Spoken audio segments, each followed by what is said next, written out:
Hey there, and welcome. Today we're going to break down a really common English idiom, one you could almost see in your head. Tail after. Let's jump right in and figure out exactly what it means. You know that classic scene, right? A little kid who just will not leave their big brother or sister alone. Or think about a superfan trying to keep up with a celebrity on the street. It's something we've all seen. Well, guess what? English has the perfect phrase for that exact situation. All right, so that idiom we're talking about is to tail after someone. Let's get into what it really means and, why someone would even do it. Okay, so the basic idea is pretty simple. To tail after someone means you're following them closely and continuously. Think of it like you're their shadow, sticking right with them wherever they go. It's more than just heading in the same direction. It's this constant, persistent following. So, why would someone actually do this? Well, it can be for a few different reasons. Sometimes it's totally innocent, like a little kid who just adores their parent and wants to be near them. Other times, it's just plain old curiosity.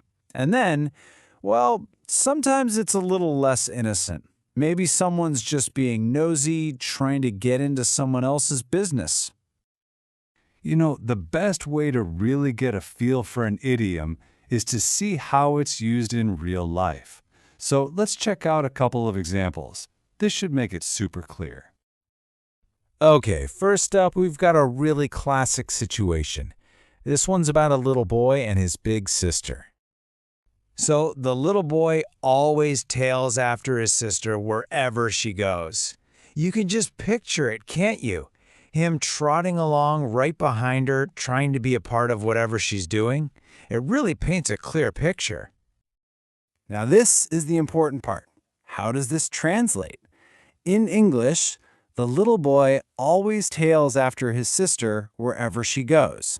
Now in Indonesian, that becomes anak kecil itu selalu mengikuti kakaknya kemana pun pergi. See how that word, mengikuti, really captures that core meaning of to follow? It's a perfect match here. All right, let's switch gears a bit. Our next example has a totally different vibe. We're moving from a sweet family scene to something a bit more professional and persistent. The reporter tailed after the famous actor all day to get a story. In this case, tailed after feels a lot more intense, right?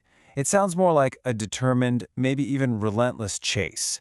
The reporter has a goal and they're sticking to that actor like glue to get their story. And this is where the translation gets really interesting. The Indonesian word here, membuntuti, is just a fantastic choice. It has this stronger feeling of shadowing, almost like you're on someone's tail, which, hey, is exactly what the idiom means. It perfectly fits that whole vibe of a reporter who just won't give up. Okay, so this brings us to a super important point. Like a lot of idioms, tail after isn't just one thing. The feeling behind it can totally change based on the context. It can be positive or it can be negative.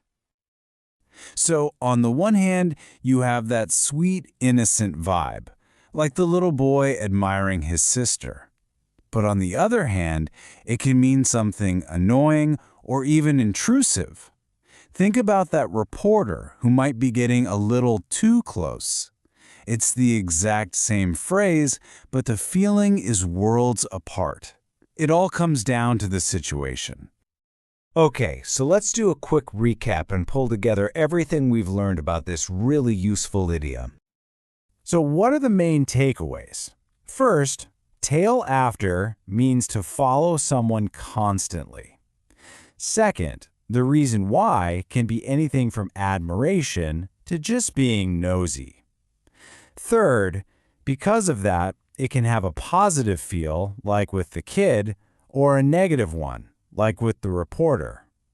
And finally, You'll hear this one all the time in everyday conversation. So I'll leave you with this question to think about. When was the last time you actually tailed after someone or saw someone else doing it? Maybe it was you. Maybe it was someone following you. Once you know the phrase, you start seeing it happen everywhere. And that's a wrap for today. I really hope this helped you get a better handle on the idiom tail after, so you can use it with confidence. Thanks so much for tuning in. Thank you for watching this video. Hopefully useful. Don't forget to like and subscribe.